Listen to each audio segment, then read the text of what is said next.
Assalamualaikum warahmatullahi wabarakatuh. Saya menyajikan presentasi tentang aksi nyata topik 2, kurikulum merdeka menyebarkan pemahaman mengapa kurikulum perlu berubah.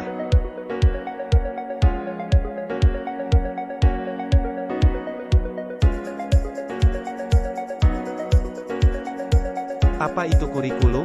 Kurikulum bisa dimaknai sebagai titik awal sampai akhir pengalaman belajar murid. Mengapa kurikulum perlu diubah? 1. Kurikulum harus sesuai dengan perkembangan zaman. 2. Dikembangkan, diadaptasi sesuai dengan konteks dan karakteristik peserta didik demi membangun kompetensi sesuai dengan kebutuhan mereka kini dan masa depan.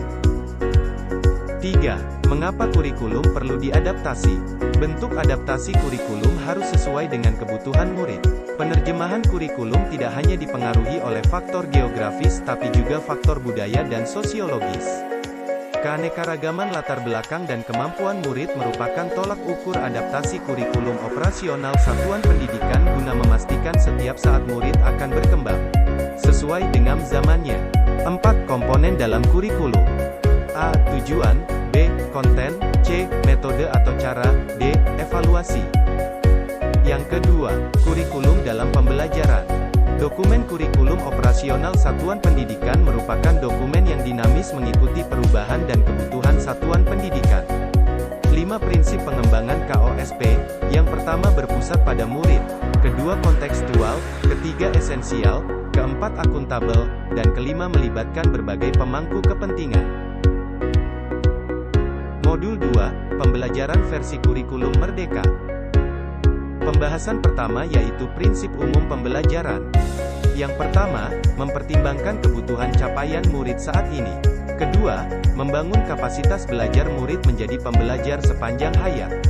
Yang ketiga, mendukung perkembangan kognitif dan karakter murid, menyesuaikan konteks kehidupan murid dan terakhir mengarah pada masa depan yang berkelanjutan.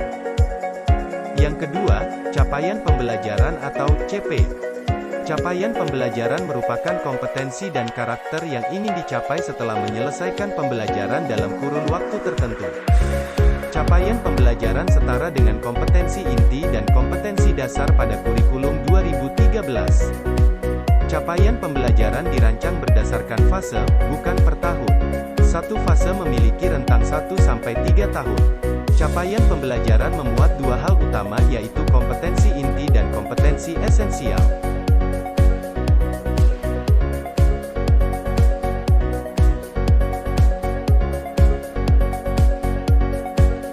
Dalam struktur kurikulum prototipe, capaian pembelajaran, atau CP menjadi acuan yang kita pakai untuk pembelajaran intrakurikuler.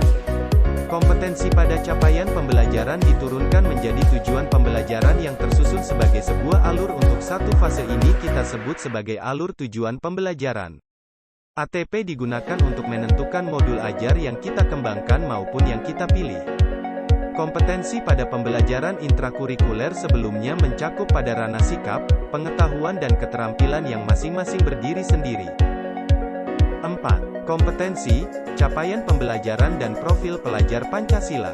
Profil pelajar Pancasila menggambarkan karakteristik pelajar yang diharapkan akan terbangun seiring dengan perkembangan dan kemajuan proses pendidikan setiap individu. Untuk mewujudkan cita-cita profil pelajar Pancasila diperlukan kerjasama dari seluruh komponen satuan pendidikan. Profil pelajar Pancasila dijabarkan dimensi, yaitu, beriman, bertakwa kepada Tuhan Yang Maha Esa dan berakhlak mulia, mandiri, bernalar kritis, kreatif, bergotong royong, dan berkebinekaan global. Selanjutnya, struktur pembelajaran dengan paradigma baru. Struktur pembelajaran pada kurikulum merdeka didesain dengan prinsip pendidikan yang berpusat pada murid. Dalam pelaksanaannya masing-masing satuan pendidikan dapat menyesuaikan kurikulum sesuai dengan konteksnya.